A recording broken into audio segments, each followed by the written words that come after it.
श्रृंखला सर्व आत्माओं के पिता परमात्मा शिव के द्वारा उच्चारित महावाक्यों के संकलन पर आधारित है। अमूल्य रत्न में आप सभी दर्शकों का हार्दिक स्वागत है। परिस्थितियां हर एक के जीवन में आती हैं, परंतु यदि स्वस्थिति हमारी शक्तिशाली है तो बड़ी से बड़ी परिस्थिति भी सहजता से पार हो सकती है। हमारी आंतरिक स्थिति सदा मजबूत रहे और पराई स्थितियां हम पर कभी भी हावी ना हो पाए। आज ईश्वरीय महावाक्यों द्वारा हम ऐसी ही कुछ युक्तियों को जानेंगे, समझेंगे और हमेशा की तरह इन्हें गहराई से समझने के लिए हमारे मध्य हैं प्रजापिता ब्रह्मा कुमारीज ईश्वरीय विश्वविद्यालय के वरिष्ठ राजयोगी शिक्षक आदरणीय राजू भाई साहब। भाई साहब, आपका आज के एपिसोड में बहुत बहुत स्वागत है। भाई साहब, आज हम बात करेंगे 18 जून सन 1970 के महावाक्यों के बारे में और इसका टॉपिक है वृद्धि के लिए टाइम टेबल की विधि। भाई साहब, परमात्मा जब स्टार्टिंग में हमसे बात करते हैं तो कहते हैं कि जैसे जब चाहें तब मुख से बोलें और जब चाहें तब मुख को बंद कर दें। ऐसे होता है वैसे ही बुद्धि को भी जब चाहें तब चलाएं और जब न चाहें तब न चलें। ऐसा अभ्यास अपना समझते हो। मुख का ऑर्गन्स मोटा है और बुद्धि मुख से सूक्ष्म है। ऐसा अभ्यास आपको करना है। आत्मा जो मालिक है जी, जब अपने स्वराज्य स्थिति में रहती है, मालिकपन की स्टेज पर रहती है, तो आत्मा की मूल शक्ति मन, बुद्धि और संस्कार हैं जी, और उसके बाद ये शरीर के ऑर्गन्स हैं। हाँ जी, तो इस शरीर के ऑर्गन्स को हम लोग चलाते हैं, मुख से कोई बात बोलने लगते हैं, लेकिन जब बोलते बोलते जब चाहें तो हम चुप हो सकते हैं, मुख को रोक सकते हैं। बिल्कुल। परमात्मा कहता है जो इससे भी सूक्ष्म शक्ति है बुद्धि, क्योंकि बुद्धि को चलने की बहुत आदत बनी है। जो कोई सीन देखती है उस पर चल जाती है। मन सोचता है, बुद्धि उसी समय फट से उधर चली जाती है। बिल्कुल। तो उस पर भी इतना ही कंट्रोल हो। तो जब हम आत्मिक स्थिति में रहने का अभ्यास करते हैं तो ये सूक्ष्म शक्तियाँ भी हमारे कंट्रोल में आ जाती हैं। मन भी कंट्रोल में आ जाता और बुद्धि भी कंट्रोल में आ जाती है।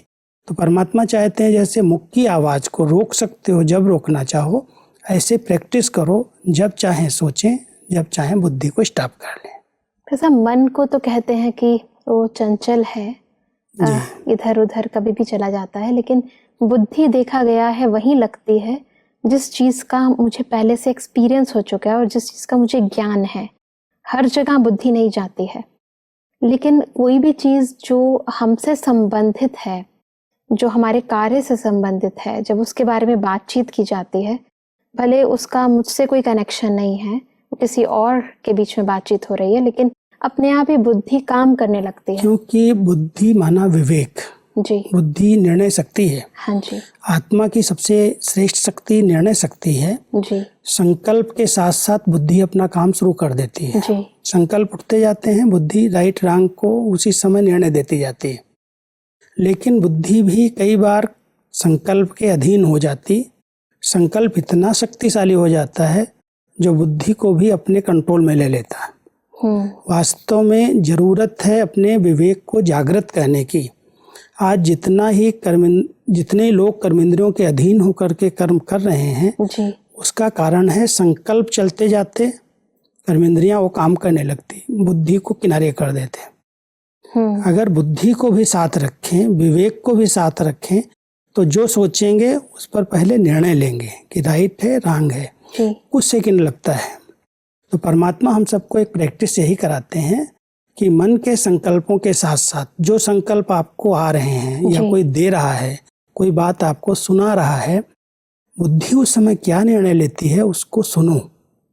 कईयों को बुद्धि की सुनने का समय नहीं है, उस पर ध्यान नहीं देते, लेकिन हर एक के पास विवेक शक्ति है। उसी समय निर्णय होता है, ये राइट है ये रॉन्ग है, ये करना है ये नहीं करना। लेकिन इतनी परवश हो गई है आत्मा इन कर्मेंद्रियों के, जो कर्म इंद्रिय और मन दोनों ही बुद्धि को दबा देते हैं। जी, तो परमात्मा हम सबको ये प्रैक्टिस कराते हैं कि शक्ति बहुत श्रेष्ठ शक्ति है बुद्धि की। महीन शक्ति, इस पर प्रैक्टिस करो। जब चाहें हम विचार लें, जब चाहें उसको रोक दें। जी जी, बहुत अच्छा भाई साहब। परमात्मा कहते हैं कि अगर इस बात का अभ्यास मजबूत होगा तो अपनी स्थिति भी मजबूत बना सकेंगे। यह है अपनी स्थिति की वृद्धि की विधि। परमात्मा कहते हैं कि विधि का ज्ञान सारा स्पष्ट बुद्धि में आता है, लेकिन एक बात नहीं आती, वो यह है कि विस्तार करना और विस्तार में जाना तो आता है, लेकिन विस्तार को जब चाहे तब समेटना और समा लेना, ये प्रैक्टिस कम है। ज्ञान के विस्तार में आना भी जानते हो, लेकिन ज्ञान के विस्तार को समाकर ज्ञान स्वरूप बन जाना, बीज रूप बन जाना, इसकी प्रैक्टिस कम है। विस्तार में जाने में टाइम बहुत व्यर्थ जाता है और संकल्प भी व्यर्थ जाते हैं, इसलिए जो शक्ति जमा होनी चाहिए वो नहीं होती। वास्तव में वृद्धि की विधि जो परमात्मा बता रहे हैं वो है बुद्धि की जजमेंट पावर जी क्योंकि वृद्धि तभी होती है जब बुद्धि ठीक समय पर ठीक निर्णय लेती है। जी नहीं तो संकल्प चलते रहते हैं, विस्तार में चले जाते हैं। हाँ जी विस्तार करने के लिए बहुत सारे प्रश्न मन में जब उठने लगते हैं, जी ऐसा क्यों होता है, ऐसा नहीं करना चाहिए, किसने किया, किसने कहा, कई प्रकार के प्रश्न मन को उलझाते रहते हैं, तो जी। फट से वो विस्तार में चले जाते हैं। बिल्कुल भले बुद्धि कहती है इसमें सोचने की आपको जरूरत नहीं है, रोकती है कि क्या मतलब है इस बातों से, बिल्कुल लेकिन उस बुद्धि को हम दबाते हैं, उस समय हम उसकी सुनते नहीं हैं, इसलिए हम विस्तार में चले जाते हैं। और जब विस्तार में जाते हैं तो कई बातें बहुत व्यर्थ हो जाती हैं, जिनको नहीं सोचना चाहिए, जिनसे हमारा कोई कनेक्शन नहीं है, जिनसे हमारी कोई उन्नति नहीं है, उसके संकल्प भी हमारे चलते रहते हैं। और कई बार भाई साहब ऐसा होता है कि हम संकल्प चला देते हैं, सब कुछ बोल देते हैं, उसके बाद कहते हैं कि क्या जाता है इन बातों में, छोड़ो इन बातों हाँ, बाद में विवेक उनका जब कहने लगता है, विवेक जब हावी होता है को। जी तब वो कहता है कि अरे बेकार हमारा टाइम वेस्ट हुआ, ये नहीं सोचना चाहिए, नहीं बोलना चाहिए। लेकिन वो तो पश्चाताप की स्थिति हो गई, बोल दिया, कर लिया, सोच लिया, उसके बाद स्टॉप कर रहे हैं, फिर विवेक काम कर रहा है, तो उसको ज्ञानी नहीं कहते, समझदार नहीं करते। जी इसलिए कोई भी पुरुषार्थ में जो वृद्धि होनी चाहिए, आगे बढ़ना चाहिए, जो हमारे जीवन में उन्नति होनी चाहिए, उसकी बजाय हम रुकावट में चले जाते हैं। इसलिए परमात्मा हम सबको विधि यथार्थ रहे तो वृद्धि ठीक होगी। और विधि यही है कि बुद्धि की सुने, विवेक की सुन करके फिर निर्णय लें। इसके लिए भाई साहब प्रैक्टिस चाहिए, प्रैक्टिस चाहिए। जितना जितना मेडिटेशन हम करते हैं, जी ये मन बुद्धि को एकाग्र करने का अभ्यास करते हैं, उतना ये बहुत सहज हो जाता है। भाई साहब परमात्मा कहते हैं कि आजकल के जो बड़े आदमी हैं वो प्लान बनाने का क्या साधन अपनाते हैं जिससे बड़े बड़े कार्य में सफलता पाते हैं, वह अपने पहले समय को सेट करते हैं। तो आप ब्राह्मण भी बड़े ते बड़े हो, आप अपना टाइम टेबल रखते हो, ये एक विधि है। तो परमात्मा बताते हैं विधि की, जैसे वो लोग सवेरे दिन आरंभ होते ही टाइम टेबल बनाते हैं, इस रीति आप हर एक अमृत वेले से ही टाइम टेबल बनाओ कि आज के दिन क्या क्या करना है। जैसे शारीरिक कार्य का टाइम टेबल बना है, वैसे ही आत्मा की उन्नति का भी टाइम टेबल बनाओ। ऐसा है शुरू से लेकर के जी जो हमारे निमित्त रहे हैं, बड़े रहे हैं, उन्होंने करके दिखाया है। हाँ जी हमारी दीदी मनमोहिनी हर चीज के लिए समय लिख लेती थी, जी हर घंटे का प्रोग्राम अपना सेट करके अपनी डायरी में नोट कर लेती थी जी कि अभी ये क्लास के बाद ये करेंगे, इसको बुलाएंगे, इससे बात करेंगे, इसके बाद ये करेंगे। स्थूल में भी पूरे दिन की दिनचर्या उनकी डायरी में लिखी रहती थी। जी परमात्मा कहता है पूरे दिन की दिनचर्या स्थूल कारोबार की तो नोट करते हैं, बड़े लोग करते हैं, जो VIP होते करते हैं, बिल्कुल जिनके पास बहुत सारी अपॉइंटमेंट होती हैं, हाँ बहुतों जी। से मिलना जुलना होता है, बिल्कुल उसके लिए उन्होंने अपनी डायरी बनाई हुई है। बिल्कुल आप बच्चे भी VVIP हो, बड़े से बड़े हो, परमात्मा तो बहुत ऊंची नज़र से देखते हैं। जी तो जैसे स्थूल में डायरी रखने की कईयों को आदत होती है, ऐसे ही संकल्प किस प्रकार के और कब करने हैं। अगर हर घंटे अपने संकल्पों को कोई न कोई होमवर्क दे दें, जी हमारे पास बहुत सारे ऐसे अच्छे पुरुषार्थी बाबा के बच्चे हैं जिन्होंने हर घंटे का अपना टाइम टेबल ऐसे बनाया कि इस घंटे हम अशरीरी स्थिति का अनुभव करेंगे, इस घंटे हम फरिश्ते स्थिति का अनुभव करेंगे, इस घंटे में हम बीज स्थिति का अनुभव करेंगे, इस घंटे में हम मनन चिंतन करेंगे। ऐसे कई प्लान बना करके फिर पुरुषार्थ करते हैं जी। हम लोग भी जब विशेष मेडिटेशन की भट्टियां करते हैं, तपस्या करते हैं, तो उन तपस्या के भी सुबह से रात तक के प्रोग्राम बना देते हैं जी। कि इतने टाइम से इतने टाइम तक 2 घंटे 3 घंटे हम इन स्थितियों में रहेंगे। आराम के समय ये मनन करेंगे, चिंतन करेंगे, और फिर जब हम शाम को योग करेंगे तो उसमें ये स्थितियों का अनुभव करेंगे। तो इससे क्या है, जैसे एक निश्चित किया हुआ टाइम टेबल स्मृति दिला देता है, और वो स्मृति आते ही वो स्थिति बन जाती है जी। तो बहुत अच्छी विधि है।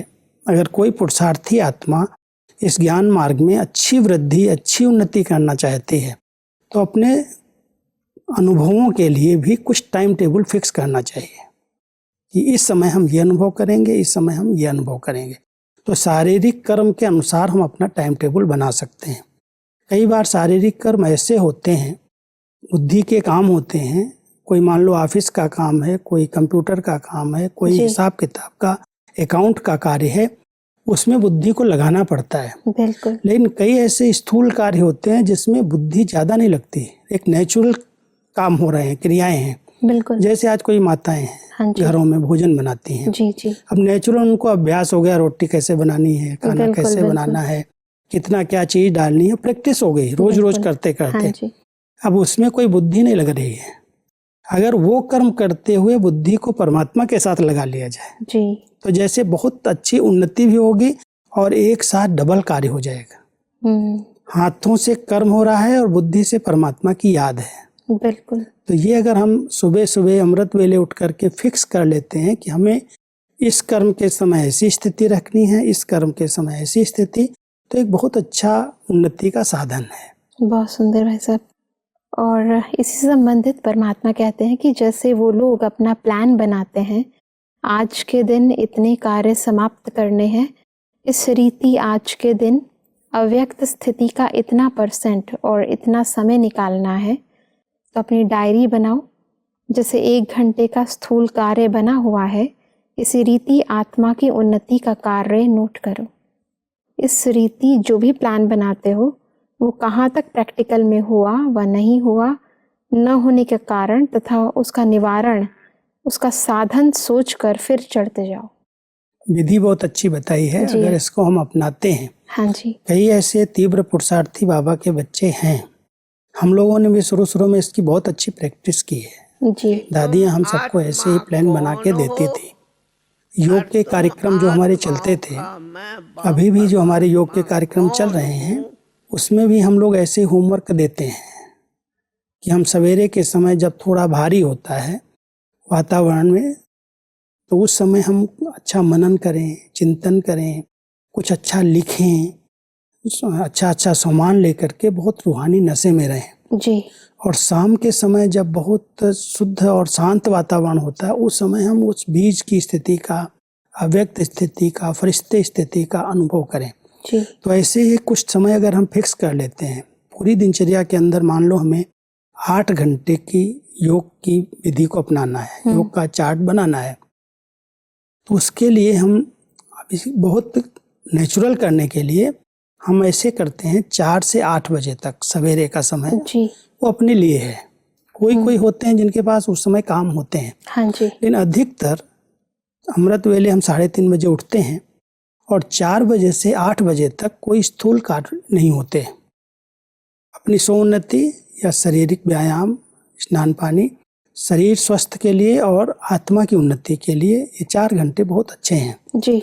तो अमृत वेले का 4 घंटे और शाम को अगर ऐसे 6 से 10 बजे का समय जी। अपनी उन्नति के लिए हम पहले से डायरी में नोट कर लेते हैं। हाँ जी। कि इसमें हम बाह्य मुक्ता में नहीं आएंगे, इसमें हम कोई दूसरी कारोबार नहीं करेंगे, इसमें हम अपनी उन्नति के लिए मनन चिंतन करेंगे, लेख लिखेंगे, कुछ अच्छे विचार सागर मंथन करेंगे या योग की पावरफुल स्थिति का अनुभव करेंगे जी। तो 24 घंटे में अगर इस तरह भी हम 8 घंटे की अपनी डायरी बना लेते हैं हाँ जी। तो बहुत अच्छी उन्नति होती है। बहुत सुंदर भाई साहब। और इसी से संबंधित परमात्मा कहते हैं कि आज के दिन ये करके छोड़ूंगा। ऐसे ऐसे प्रतिज्ञा करो। कोई भी कार्य के लिए प्रतिज्ञा होती है, फिर प्लान होता है और फिर प्रैक्टिकल, और प्रैक्टिकल के बाद फिर होती है चेकिंग कि ये हुआ या नहीं हुआ। चेकिंग के बाद जो बीती सो बीती। जैसे आप लोगों ने नए विद्यार्थियों के लिए साप्ताहिक पाठ्यक्रम बनाया है, तो आत्मा की उन्नति के लिए भी साप्ताहिक प्लान बना सकते हो। जैसे यहाँ यानी मधुबन में जब आते हैं तो कुछ छोड़ कर जाते हो और कुछ भर कर जाते हो। इसी रीति हर दिन कुछ छोड़ो, कुछ भरो। जब इतना अटेंशन रखेंगे तब समय के पहले संपूर्ण बन सकेंगे।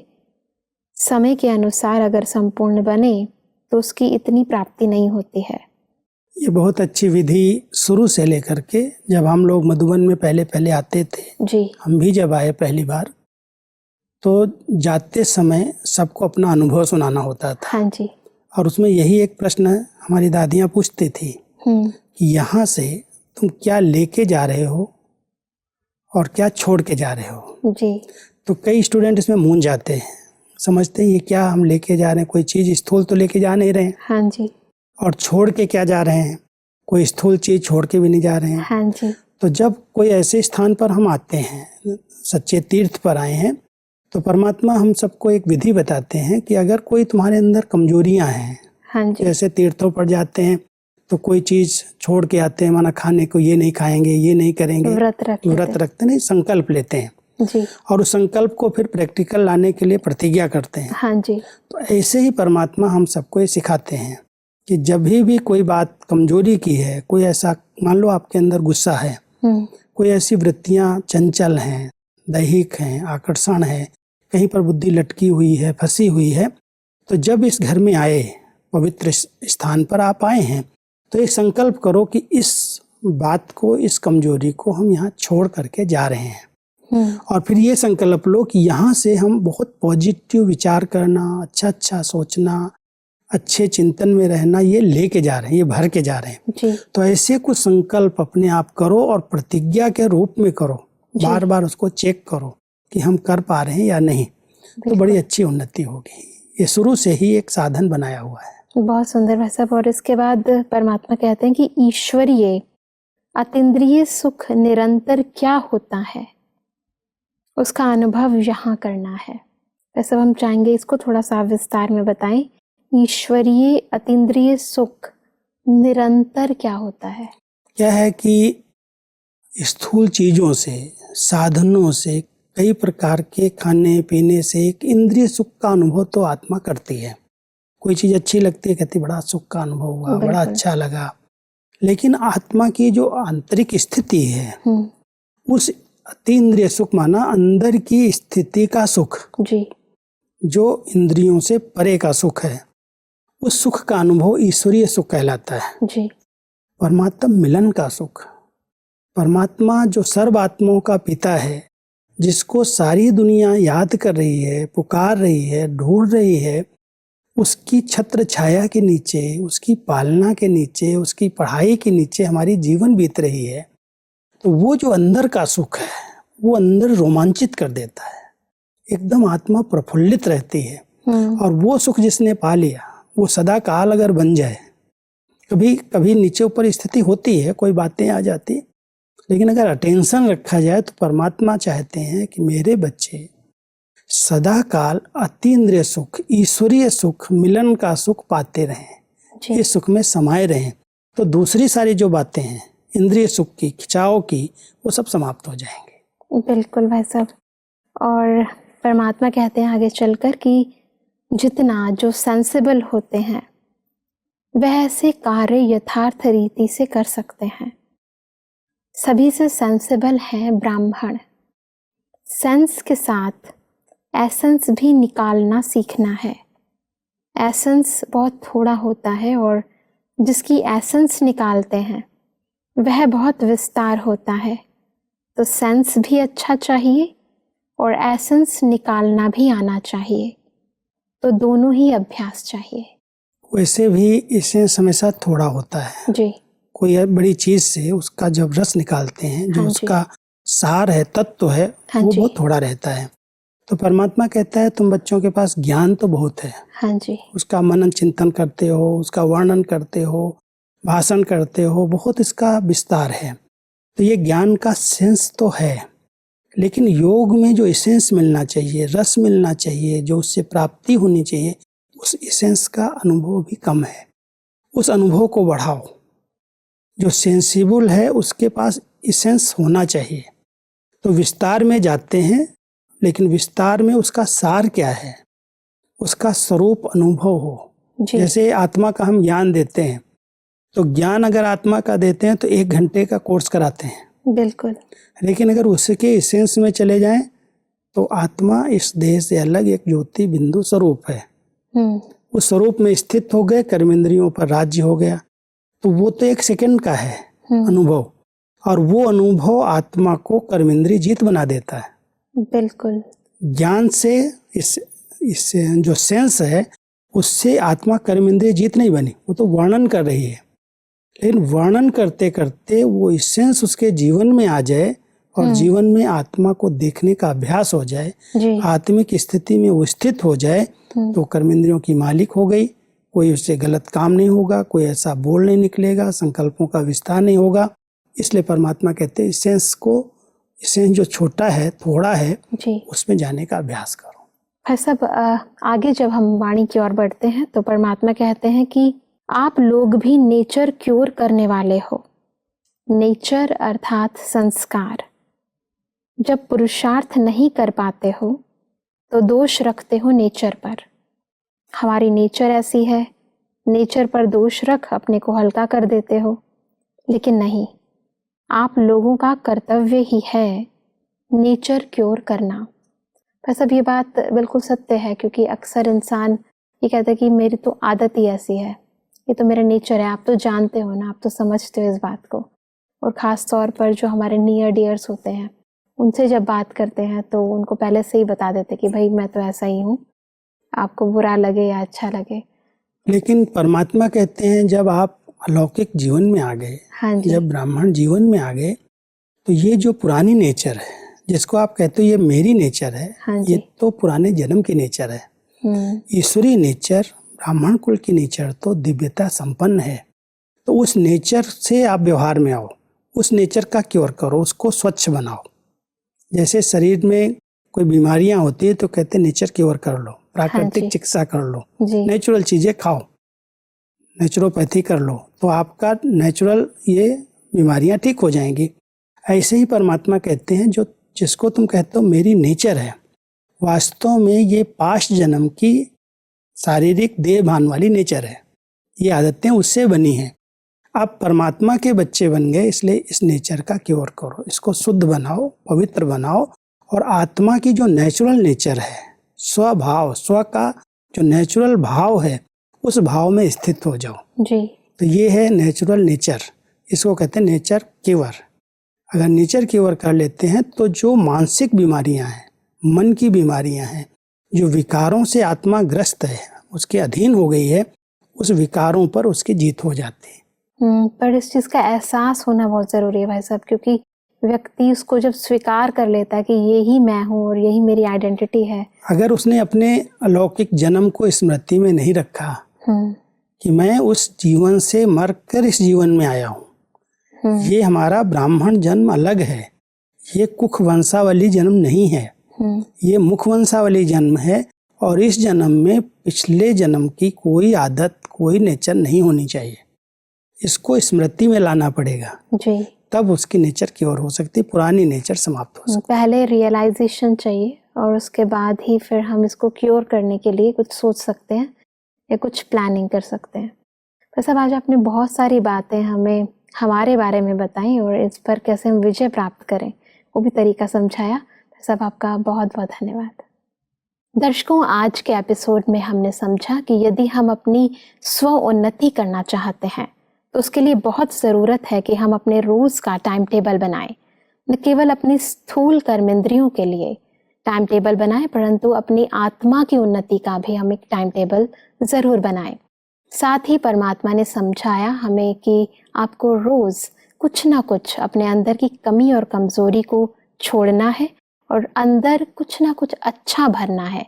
ये प्रैक्टिस यदि रोज करते हैं तो हम सदा आगे बढ़ते जाते हैं, परंतु इन सब के लिए चाहिए एक सेंसिबल बुद्धि। दर्शकों, रोज अपने नेचर की क्योर करने का हम ऐसे ही यदि प्लान बनाते रहते हैं तो आगे बढ़ने में हमें कोई भी नहीं रोक सकता। अगले एपिसोड में हम इन्हीं नेचर क्योर की बातों के बारे में और अधिक गहराई से जानेंगे। तब तक के लिए लेते हैं आप सभी से विदा। ओम शांति। मुख्य सार: अपनी स्थिति की वृद्धि की विधि, ज्ञान के विस्तार को समाकर ज्ञान स्वरूप बीज स्वरूप बनना है। आत्मा की उन्नति का टाइम टेबल बनाना है। हर दिन कुछ छोड़ना है और कुछ भरना है। कोई भी कार्य करने की विधि: कार्य के पहले प्रतिज्ञा, फिर प्लान, फिर प्रैक्टिकल, फिर चेकिंग के बाद जो बीती सो बीती।